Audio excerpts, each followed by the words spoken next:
Halo Agrotekers, selamat datang di podcastnya Agropedia.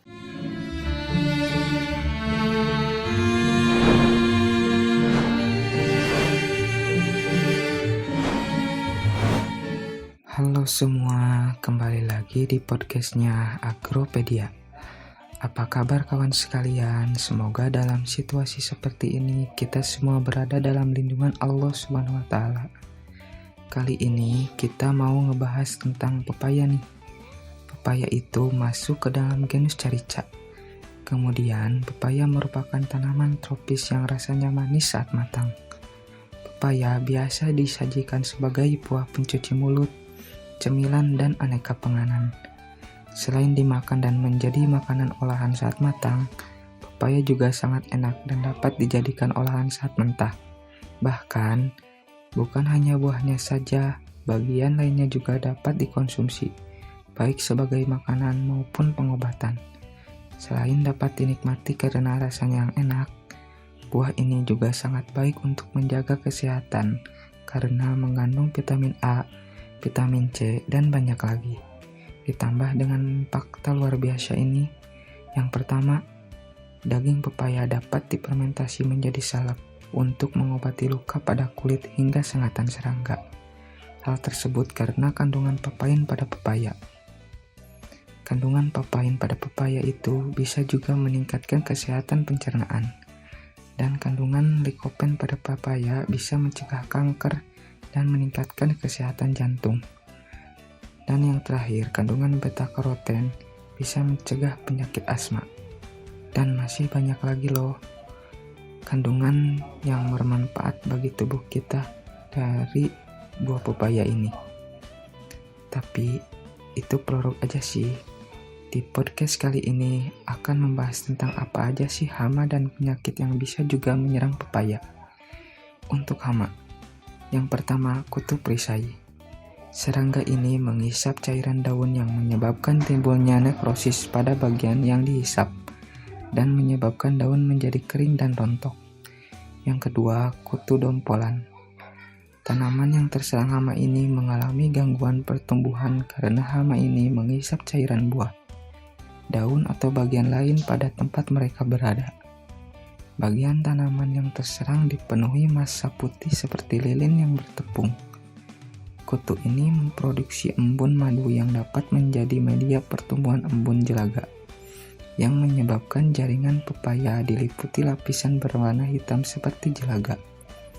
Yang ketiga, tungau merah. Bagian tanaman yang diserang antara lain tangkai, daun, dan buah. Tangkai yang diserang akan berwarna seperti perunggu. Pada permukaan atas daun terdapat bercak berwarna kuning atau coklat yang dapat meluas dan menyebabkan seluruh daun menjadi kuning yang kemudian menjadi merah karat. Apabila daun dibalik, pada permukaan bawahnya terlihat anyaman benang halus yang merupakan tempat tinggal hama ini dan menyebabkan daun gugur. Serangan pada buah menyebabkan terjadinya bercak-bercak kecil, kesegaran dan ukuran buah berkurang. Yang terakhir, kutu putih. Koloni kutu putih biasanya ditemukan di permukaan bawah daun dan terdapat di sekitar tulang daun. Kutu putih merusak tanaman inang dengan cara menghisap cairan tanaman sehingga daun berkerut. Dan jika serangannya berat, menyebabkan daun menjadi kuning, kering, dan akhirnya gugur. Dan untuk penyakit, yang pertama, busuk akar dan pangkal batang. Gejala awal dari penyakit ini terlihat dari daun-daun bawah yang layu, menguning dan menggantung di sekitar batang sebelum gugur, sehingga tanaman hanya mempunyai sedikit daun-daun kecil di pucuknya. Jika digali, akan terlihat bahwa akar-akar lateral membusuk menjadi massa berwarna coklat tua, luak, dan berbau tidak sedap. Pembusukan dapat menyebar ke akar tunggang dan dapat menyebabkan tanaman tumbang. Penyakit ini juga dapat muncul pada buah yang masih hijau. Buah membusuk tetapi tetap keras. Pada umumnya pembusukan mulai dari dekat pangkal tangkai. Buah diselimuti oleh miselium berwarna putih seperti beledru.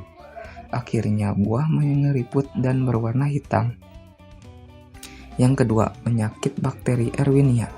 Penyakit ini menyebabkan gejala pada tanaman budaya itu menguning dan membusuk daun. Setelah beberapa lama, bagian tanaman sebelah atas mati, yang pada umumnya diikuti oleh matinya seluruh tanaman. Jika penyakit telah mencapai batang akan membusuk dan semua daunnya gugur, hingga tanaman menjadi gundul. Yang terakhir, bercak kincin. Gejala penyakit ini berupa daun belang, perubahan bentuk daun, bahkan menyebabkan daun menjadi sempit. Pada buah terdapat cincin-cincin dan bercak-bercak. Pada tangkai dan batang terdapat garis-garis hijau tua. Tangkai daun menjadi pendek, pertumbuhan tanaman terhambat dan menghasilkan sedikit buah. Virus mudah ditularkan secara mekanis dengan menggosokkan tanaman sakit. Virus tidak terbawa oleh biji. Beberapa kutu daun dapat menularkan virus ini. Nah, demikian yang dapat disampaikan.